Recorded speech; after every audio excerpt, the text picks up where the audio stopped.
Welcome back. I'm delighted to be conducting the next fireside chat entitled From Offline to Online, the Digitization Journeys of MENA Mega Groups.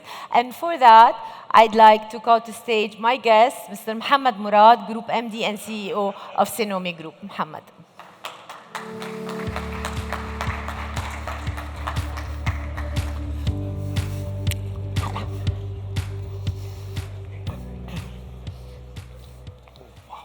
Mohammed, it's great to have you here. Today we're going to talk about the person, the group, and the journey. So allow me first to introduce briefly to our audience the group that you are running. Sinomi Al-Hukair previously. So Sinomi runs a number of companies. One company is the largest mall operator in Saudi Arabia, operating 21 malls with annual revenues of about 2.5 billion riyals. The second company operates about 75 brands, global brands. It's a retailer.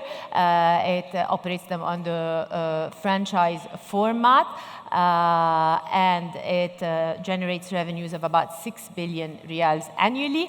And the third company is under formation, and it's an exciting company, and I leave the details for Mohammed. Let me tell you a little bit also about the person I'm interviewing. So Mohammed comes to the region with about 2 decades of experience, not in the 3 decades of mall experience, and not mall experience, but technology experience, working for tech giants, the likes of YouTube and Google. He was not brought up in California. He was not born there. His hard work earned him a ticket to Silicon Valley. And the story that we're telling today, Mohammed and I, is about his journey. It starts not far away from Silicon Valley, maybe an hour and a half drive. It was that late summer day when you and your wife were having lunch in Napa Valley. And then the phone rings, and Mohammed picks up the phone. And on the other side of the line is a gentleman called Fawaz Al-Hukair, and he goes, "Wenak, where are you? Come have coffee with me." So my first question to you is actually, please tell us about the following 24 hours. We want to hear about the insane driving, about the soul digging, and about your hard decision to come back to the region. What did Fawaz put on the table, Mohammed? Hi, Zaina. Thank you for having me. Hi, everyone. It's really great to be back in the UAE. Actually, I don't come to the UAE as often as I should. Just this morning, I met almost 10, 15 people I haven't seen for ages, including Walid and Rabia and the rest.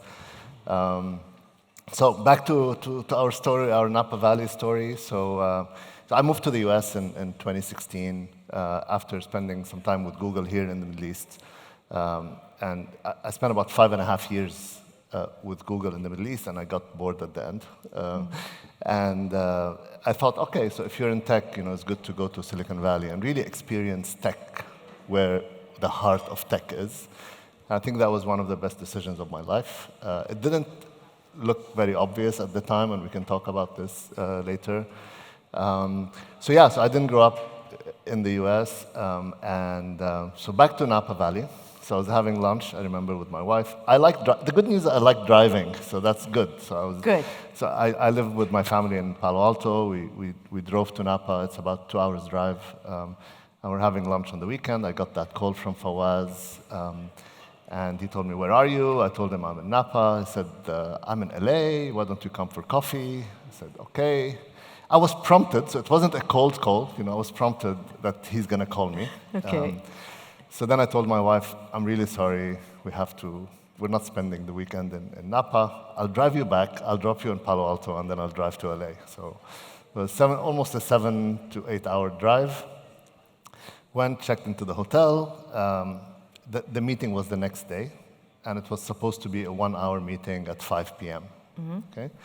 So I had the whole day in LA, went to Westfield, LA. It's a nice mall, if you know the area. I said, okay, I'm going to speak to someone who owns malls. Good to go and see malls, just to say that, I know a little bit about malls. So I showed up at 5. We sat in his house, actually, on the terrace. And it turned out to be an interview, actually, not, not a coffee. So we started at 5 p.m. Sadly, we finished at 7 a.m.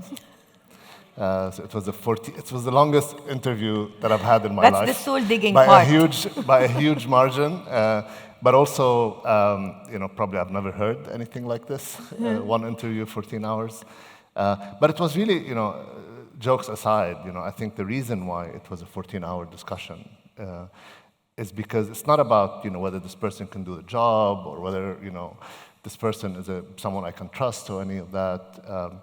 It's more about this whole company transformation, So the company, I think Fawaz himself and the whole company realized that they really now have to move from being a founder-led company to a professionally managed company, okay?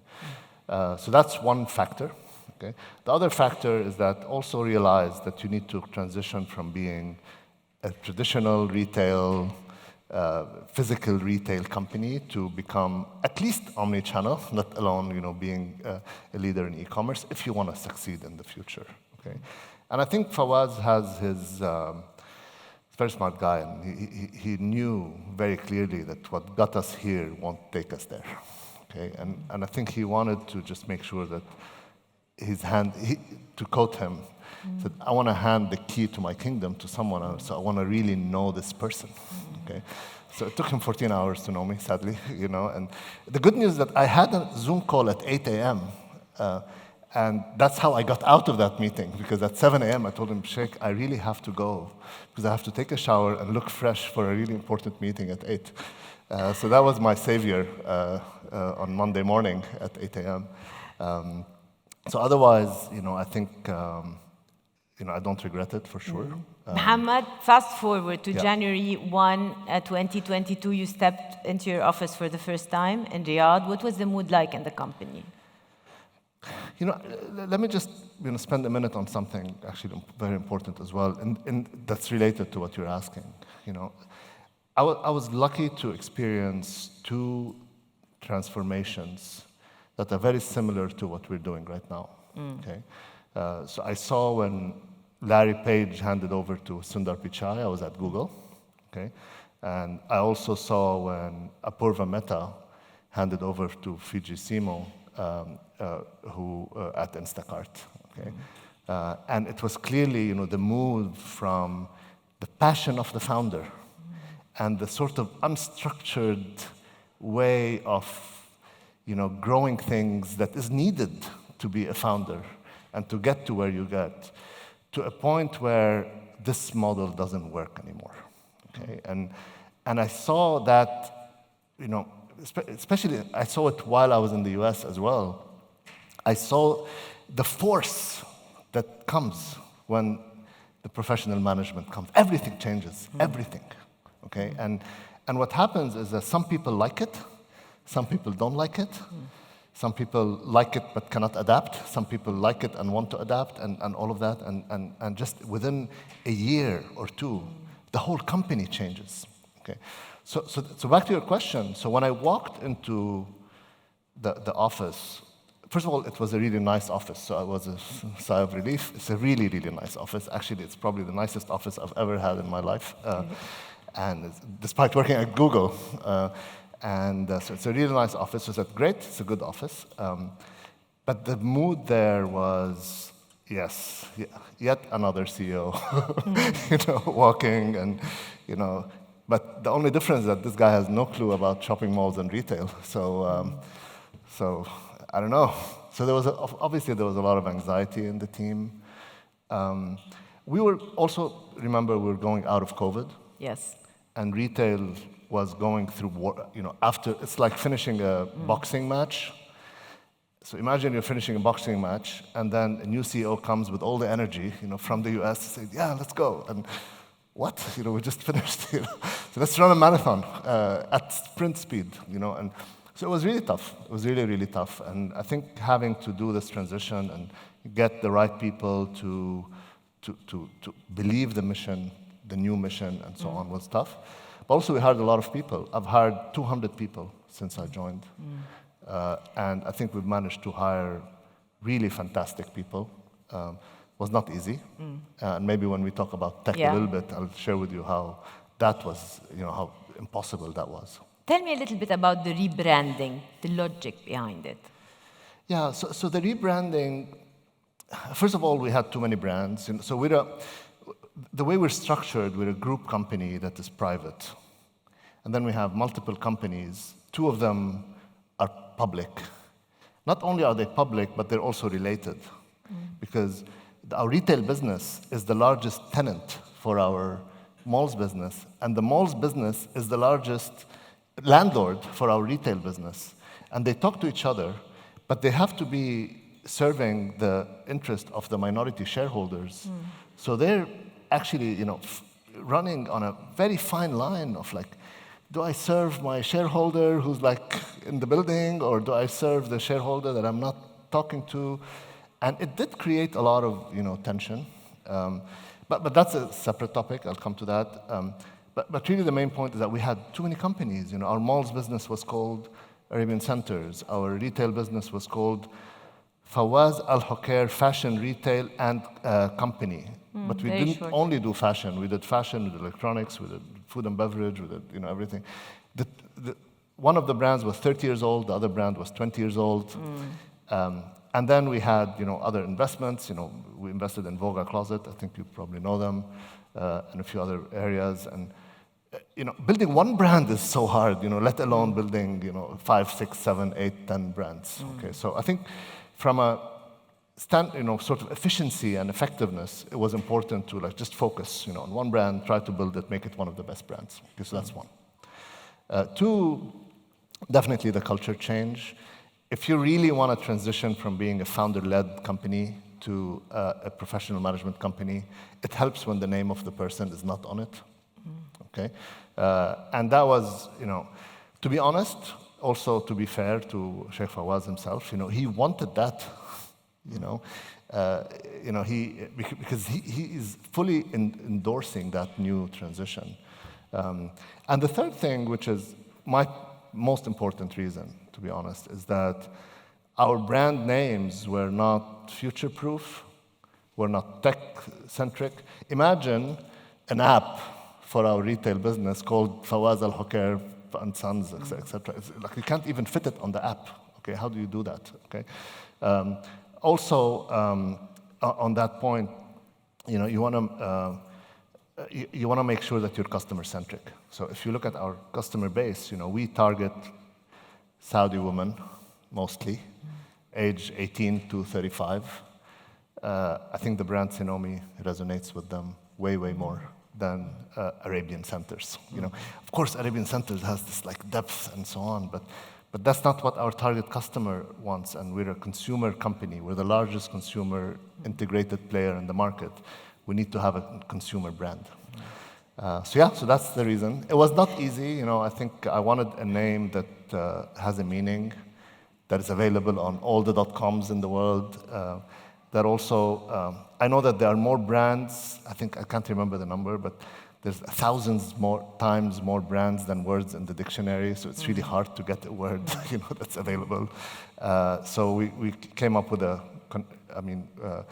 compound name. Sinomi means new me. So Sino means new in Greek, and me means me in English. And I think that resonated very well internally and externally. It's very in line with the Saudi Vision 2030 as well. Everyone's renewing themselves.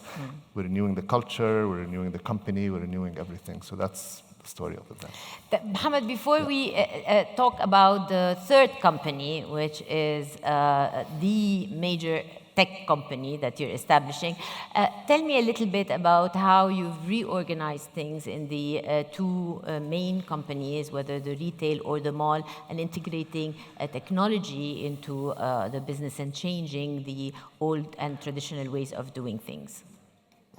Yeah, so as you mentioned, I think the first thing is to have technology and tech in general on the agenda. It was not even on the agenda, So it's not only wasn't on the agenda, even our infrastructure in IT. So we're not talking about future tech. We're talking about IT systems. Let's say POS systems in the stores, for example. We had some systems that were 12 years out of support from the vendors. Not 12 years old, there's a difference. So 12 years ago, the vendor said, we're not going to support this version anymore. Okay? Not all of our systems are not that bad, okay? But some of them, okay? So we did not, okay, let me put it differently. We were a great business. We're a fantastic business. We're the leader in malls, we're the leader in retail, everything's fantastic. But we were not really a great institution and company, okay? And so we didn't really invest in things that are, needed for the future. So we never really invested in marketing. We never really invested in IT. We never really invested in, When I joined, I wanted to do a press release. We're 12,000 people in the company. We didn't have a single person with corporate communications in their business card. So we couldn't write a press release that I joined the company. So I said, okay, let's not write one, okay? So it's fine. Because why? Because it's not about opening the Zara store and selling the clothes, okay? It's not about building the mall and making sure that it's fantastic and people are coming. So we get 110 million people into our malls every year, despite the fact that we've never had a CMO, right? So I think that's really the main thing. So how do we change that culture? People, we need to do these things that look big on the P&L, but we have to do them because you cannot have a system that's 12 years out of support. Okay? So that's one. The other thing is obviously you have to hire the right people. So there were a lot of great talent in the company, and they still. So we didn't really change a lot of people, okay? But we just added capabilities. So spent a lot of time. Actually, one of my first hires was, some people know him in this room. He was one of the leading executive search guys in the region, and because I called him to tell him, I have these plans. I want to hire. I don't know how many C-levels. He said, "Okay, can I join you?" I said, "Yeah, okay. Yeah, let's bring it in-house because and we've hired, as I said, 200 people in almost a year right now." Mohammed, you have 150 tech engineers working on ground in Saudi Arabia. What are you building? We said we're not going to say that. No, I'm just kidding. So we're still in almost in stealth mode. Let me backtrack a little bit. So we need to be good at e-commerce, okay? Because we're the largest consumer player, we have to be good at e-commerce. The state of e-commerce in Saudi Arabia, sadly, is really, really, really bad. Really bad. I know that a lot of portfolio companies here are trying their hard. I think I worked with Waleed, on even discussing sometimes and engaging with some of the companies. Everyone's trying a lot hard, but the state of play is really, really bad. And I'll give you a few examples. It's not an emotional, point. We work with, I said 75. You said 75 brands. I was in Spain with one of our partners. And we're meeting their CEO, and he was telling me, I asked him, what percentage of your revenue comes from online today, globally? And he told me 50%. Okay.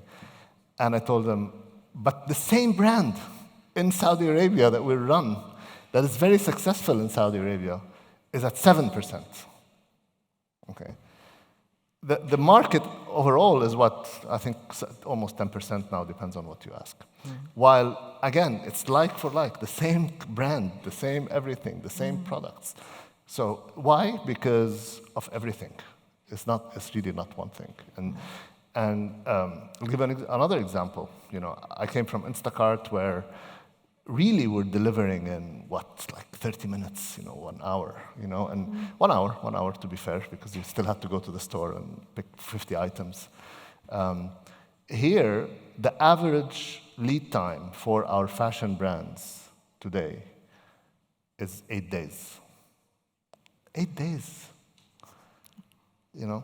Another example, again, I don't like to say, oh, and Silicon Valley is different and all of that, but I'm going to give you that example.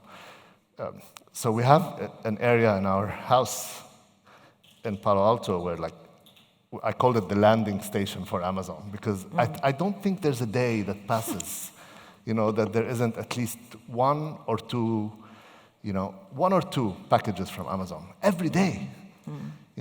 My son is a teenager. I was telling him, let's go and he wanted a cable for the whatever, and I told him, let's go to the store and buy it. He said, why? I'll get it from Amazon in 30 minutes. Cheaper, and I don't have to, we have Prime, we don't have to pay anything.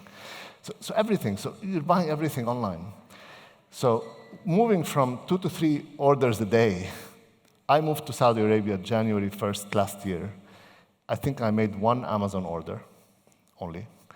It didn't arrive, and I gave up on it, okay? Wow. And I said, okay, I don't care. I made food delivery orders. Again, I'm a sample of 1, so please don't. I made 3 food delivery orders in a year and a half, and it just shows you the potential, okay? And why? Because I don't want to, after 16 hours at work, to answer phone calls 15 times to tell the guy where I live. Like, I'd rather not eat than have this conversation. And if you're a global player, you want to come to Saudi Arabia. Now we're in 10 countries, but let's start from Saudi just to illustrate. If you're Inditex and you want to succeed in Saudi Arabia, the platform that you call is us. We will help you grow your brand in Saudi Arabia. That's how we started 30 years ago. So we're a platform. We don't own a single brand. We have 75 brands that we don't own, and we have 12,000 people, we run them, etc. So that was the platform. It was a franchise platform. And then we realized that you cannot really grow retail. If every retailer wanted to build a mall, they would all go bankrupt, okay? And there wasn't enough retail space in Saudi Arabia. So we said, okay, why don't we build a mall to put all our brands in it? Yes. Okay, that's how it started, actually. It's funny, but that's how it started. It started as support for retail. And then we realized that that's a fantastic business. It makes a lot of money. And now our malls business is 5 times bigger than our retail business in market value, in market cap. Okay? So we built that new platform at the time, 20 years ago, called the Shopping Mall in Saudi Arabia, that aggregates retailers, which is, again, it's a platform for retailers to succeed that are present in the market. Now, where is retail going? Is going omnichannel, is going. So in that same logic, if you want to even preserve your business with your current retailers, you need to build that infrastructure of e-commerce. Okay? So to your question, one of my hypotheses was the reason why the state of e-commerce in Saudi Arabia is where it is today, despite the fact that it is the largest market in the region, is because nobody is committed to it as their primary market. Okay? They always start here or in other countries. Why? Because it's easier. It's much, much easier to do e-commerce in the UAE. Come on. Okay, it's very easy. And I think to get to greatness, you need to do the hard things, and you need to do them really, really well. Okay? So no one has really established a Saudi-first marketplace that is really committed to solving the core issues of Saudi Arabia by being committed to Saudi Arabia. So I came yesterday on the plane. First of all, it was really hard for me to find a flight yesterday. Okay, why? Because everyone's out of the country by close to the weekend. It reminded me of my consulting days. I couldn't wait until I get to the airport, and again, with all due respect to everyone, again, it's different people have different lives. Again, I did it for many years as well.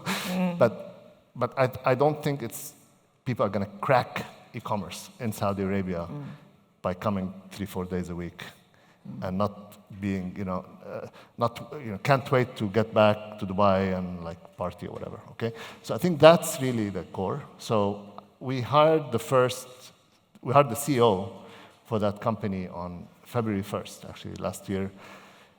He has a story as well, so maybe next time. Okay. Because I flew him to Palo Alto the day before I traveled. And I told my wife, sorry, I have to do an interview despite the fact it's the last day, but I have to go. Okay. Maybe you can join us for lunch. Maybe. But that's a different story. So, and we had so many debates He was telling me, there's no way you're going to hire product managers to Saudi Arabia. There is no way they're going to come here. It's going to be so expensive.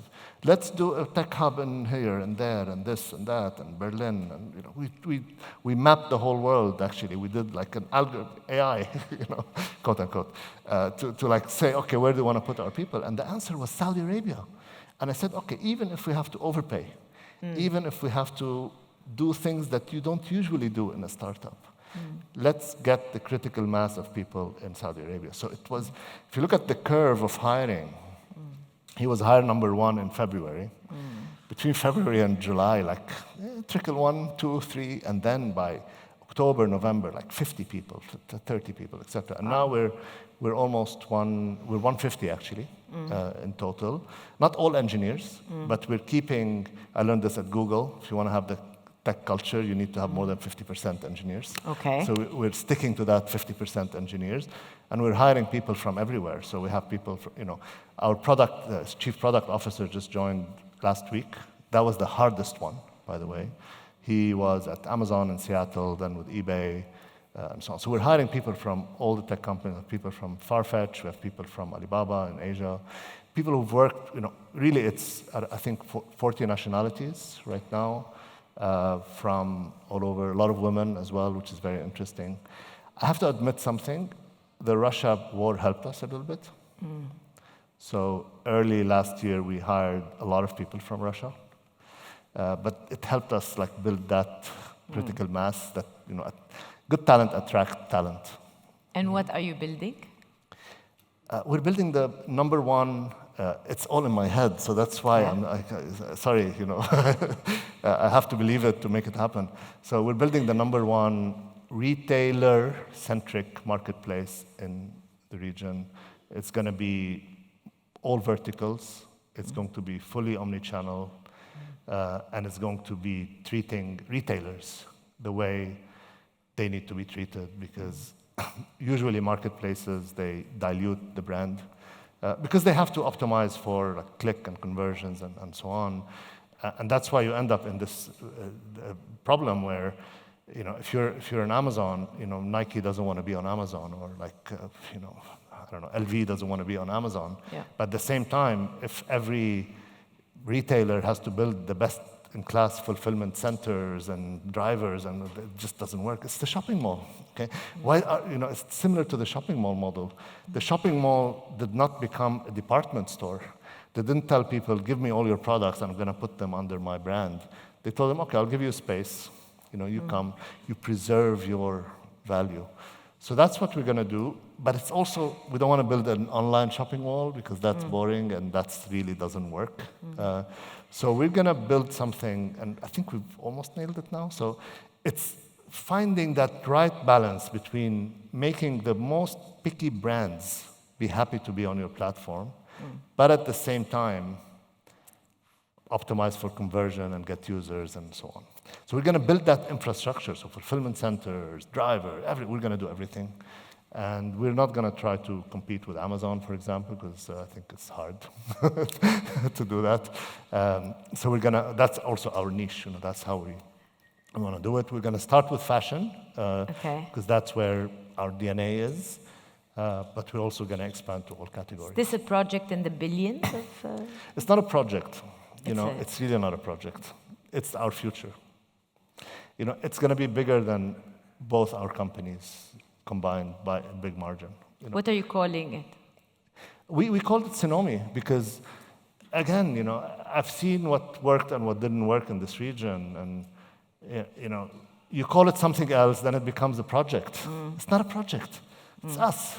And again, But you don't worry about it carrying the name? No, because we have to make it work.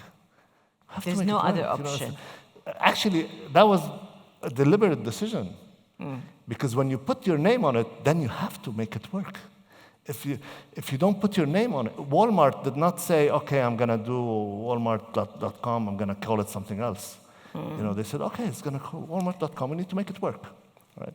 Mohammed, by committing to an unproven venture, are you living the perfect innovator dilemma day in, day out?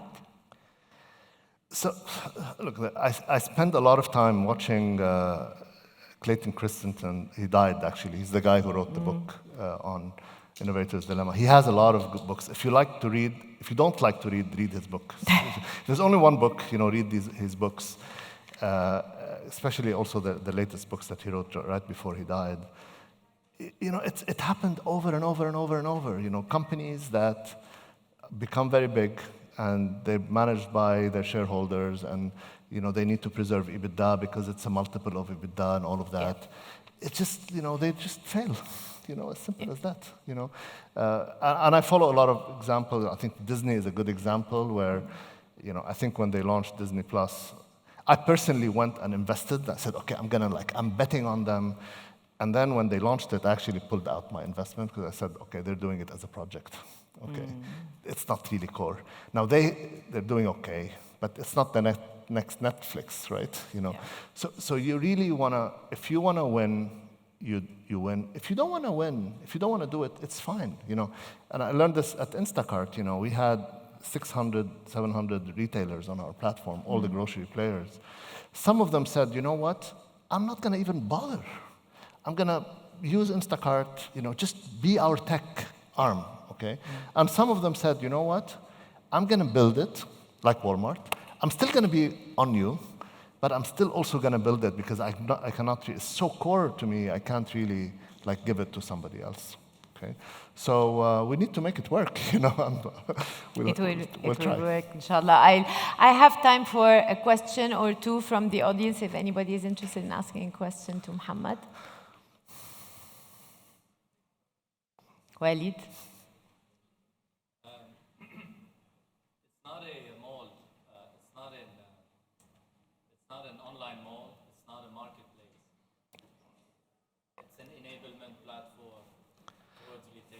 It is a marketplace. It is a marketplace. So let me. It's hard to visualize because it's in my head. Okay. It's in his head. It's not enough to be in my head, but it's actually close to food delivery. If you look at food delivery, it's about the customer journey, right? So when you go to Amazon, what is the first thing you do? You search for the product. Okay, say I want computer cable, okay? And then they'll give you, all the computer cables, blah, blah, blah, etc. Yeah, they'll tell you, okay, this is coming from that vendor, whatever. Sometimes they don't. But that's the search and discovery experience is anchored on the product, okay? In food delivery, you select your retailer first. You don't say, I want a burger. Okay, here's a burger from Burger King and McDonald's, and this is the price. And you don't do that. You select the retailer, and then you go and say, okay, today, maybe not 2 burgers, I'll have only 1, whatever. Okay, but then you're selecting from that menu. Okay, so it's the same logic, but for everything else. Okay, actually, if you look at DoorDash in the US, they started with food delivery. And now, next time you're in the US, open the app. They have everything. They started into grocery as the next step. And then from grocery, they started doing, sporting goods and this and that. And the whole concept is that exactly the same. The drivers, people eat usually at lunch and dinner, but during the rest of the day, they can do other things. So they're expanding into other categories. But the search and discovery is still the same. It's still, I want Sephora, and then I want my Estee Lauder product. Not, I want my Estee Lauder product, and here's all the retailers. So we need to do it in a way that is similar to the principles of food delivery, but it's not a food delivery marketplace. So it is a marketplace, but it's a retailer-centric marketplace, not a product-centric marketplace. Please.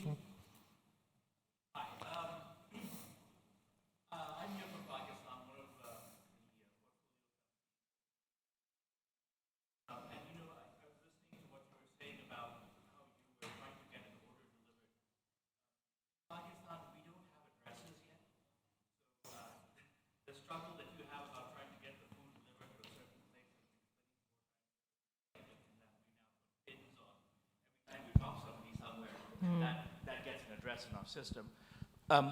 My question to you is, what in terms of the infrastructure of Saudi Arabia is it that has been weakest or is that has hampered the growth of e-commerce the most?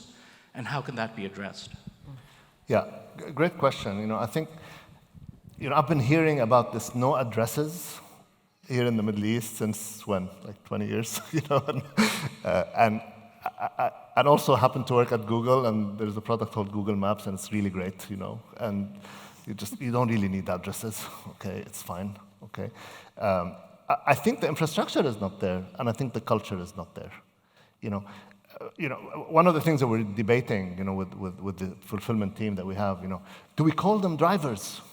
Do you really want a driver to bring your, I don't know, Prada shoe to you, or do you want a salesperson? I don't mind as long as it comes. Especially in fashion, we want a consultant. We want someone to come and, if you're not sure if it's I can say large and extra large instead of small and medium. Yeah. You're not sure if it's large or extra large. You want someone to come with like the two.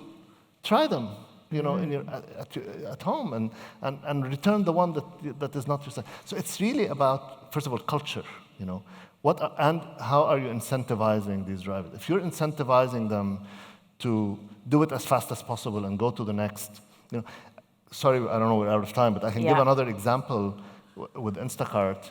We were optimizing for speed initially, okay? So we were telling the drivers, you get a bonus or whatever if you do the order fast. And we realized that that's the worst thing you can do in grocery. Why? Because if you have a recipe and you ordered 7 items for the recipe and like the driver only found 6, then you can't cook. Okay, so how do you do it? You want to optimize for accuracy. Okay, so we changed the incentives from speed to accuracy, and then customer experience became much, much better. So I think it's all of the above. The infrastructure is not there, the culture is not there, the incentives are not there, the focus on Saudi is not there, and so on. Sorry. I think we can continue this fascinating conversation over lunch. Mohammed Murad, thank you so much for this. Thank you, Zainab. Thank you. Appreciate it. Merci.